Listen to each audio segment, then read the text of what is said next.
ये सीधा संबंध अंडरवर्ल्ड से दिखाई देता है। आपने अंडरवर्ल्ड से, और उसमें भी मुझे इस बात का दुख है,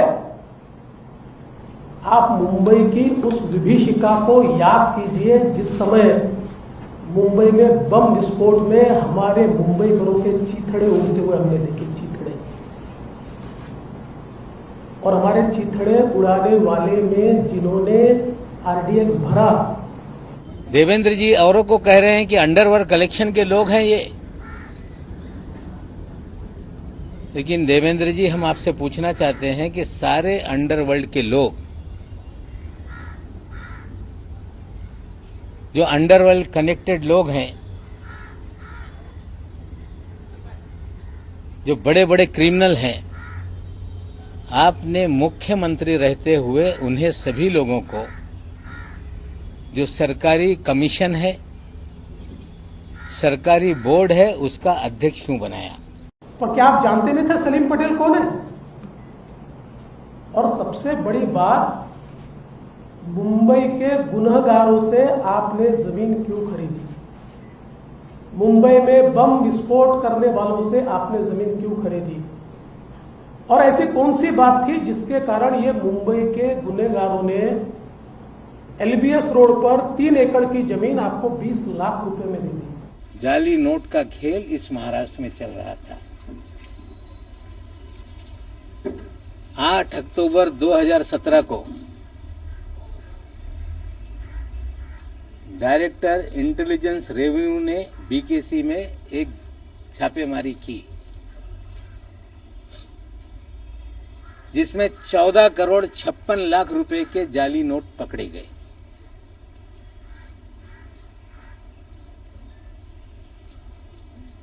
और उस मामले को रफा दफा करने के लिए देवेंद्र जी ने उसमें मदद करने का काम किया। 100% 4 प्रॉपर्टीज में अंडरवर्ल्ड का एंगल है। तो ये सारे मेरे पास जो सबूत है वो कॉम्पिटेंट अथॉरिटी को मैं दूंगा। ये सारे सबूत राष्ट्रवादी कांग्रेस पार्टी के प्रेसिडेंट श्री शरद पवार जी को भी मैं देने वाला हूं, ताकि उनको भी पता चले कि उनके मंत्रियों ने क्या गुल खिलाए हैं। देवेंद्र जी, आप मुख्यमंत्री रहते हुए इस महाराष्ट्र में आपने सारे क्रिमिनल लोगों को सरकारी पदों पर बिठाया, जाली नोट का नेक्सस आपने चलवाया,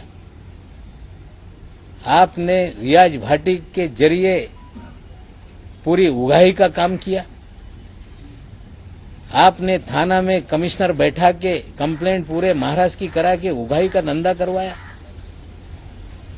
और विदेश से खुखाए गुंडे फोन करके सेटलमेंट पुलिस वाले करते थे।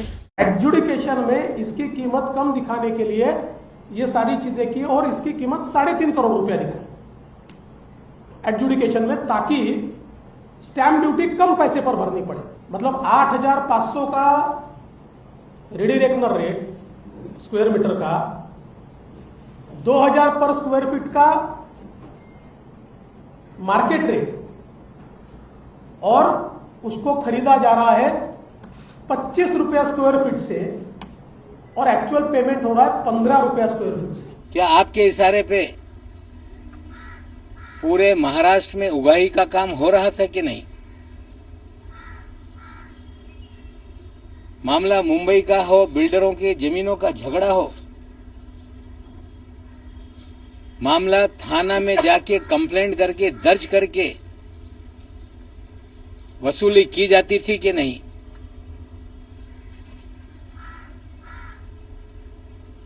जमीन मालिकों को पकड़ के लाते थे और सारी जमीनें अपने नाम पे लिखा ली जाती थी, ये सच है कि नहीं?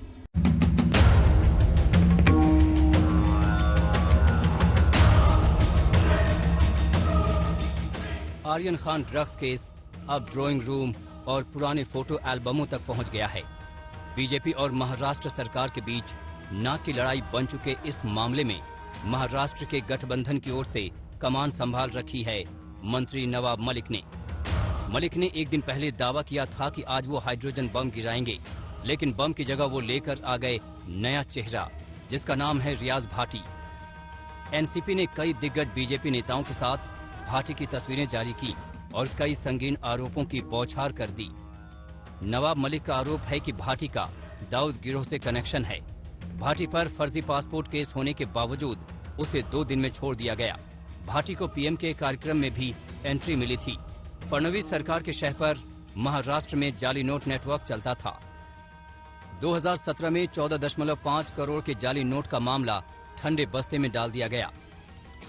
पाकिस्तान की जाली नोट भारत में चले,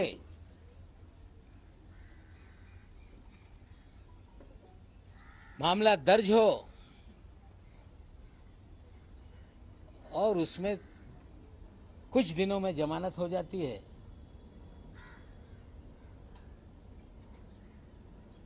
मामला एनआईए को नहीं दिया जाता, नोट कहां से आ रही थी उसकी अंतिम जांच कभी आगे नहीं बढ़ती,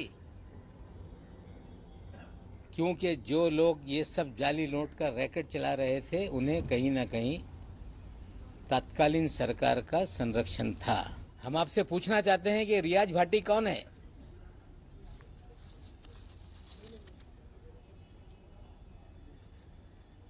उनतीस अक्टूबर को सहार एयरपोर्ट पे जाली पासपोर्ट के साथ पकड़ा गया। रियाज भाटी उनके साथ क्यों घूमता है? 2 पासपोर्ट के साथ अगर कोई अंडरवर्ल्ड का आरोपी एयरपोर्ट पे डिटेन हो जाए तो 2 दिन में कैसे छूट जाता है? प्रधानमंत्री के कार्यक्रम में वीआईपी के पास कैसे बन जाते हैं? जिस रियाज भाटी के बलबूते नवाब मलिक हाइड्रोजन बम फोड़ने का दावा कर रहे थे, वो थोड़ी देर में ही दोधारी तलवार साबित हो गया। बीजेपी ने भी रियाज की तस्वीरों का पूरा एल्बम जारी कर दिया, जिसमें वो उद्धव ठाकरे, उनके बेटे आदित्य ठाकरे, शरद पवार, पृथ्वीराज चौहान जैसे दिग्गजों के अलावा अगाड़ी के तमाम नेताओं के साथ दिखाई दे रहा है। आज हाइड्रोजन बम फोड़ना चाह रहे थे, पर उनका दुर्भाग्य रहा, वह बम फूटा उनके अपने और सरकार के माथे पर। अब जिस इमरान की वे बात कर रहे हैं और जिस प्रकार की दलीलें उनके सामने आ रही हैं, ये इस बात को कैसे नकार सकते हैं कि इन सारे लोगों के साथ आपके दल के, आपके खुद के और महाराष्ट्र सरकार की मुख्यमंत्री की तस्वीरें कैसी हैं? सच जो भी हो, लेकिन ड्रग्स केस में आया रियाज भाटी का नाम का ये नया किरदार वाकई दिलचस्प है। रियाज भाटी फर्जी पासपोर्ट केस में कई बार गिरफ्तार हो चुका है। उस पर फिरौती, फायरिंग और धोखाधड़ी के कई मामले दर्ज हैं। 2010 में फिरौती और धमकी के मामले में उस पर मकोका लग चुका है। परमवीर सिंह और सचिन वाझे मामले में वो सह आरोपी है। इसके बावजूद बीजेपी और विरोधी दलों के सभी बड़े नेताओं के साथ उसकी तस्वीरें हैं। इससे साबित होता है कि सियासी गलियारों में उसका खासा रसूख तो है, लेकिन किसने कब और कैसे उसका इस्तेमाल किया, ये जांच से ही पता चल पाएगा, और ऐसी निष्पक्ष जांच शायद कभी न हो पाए। मुंबई से दिवेश और विद्या के साथ आज तक ब्यूरो।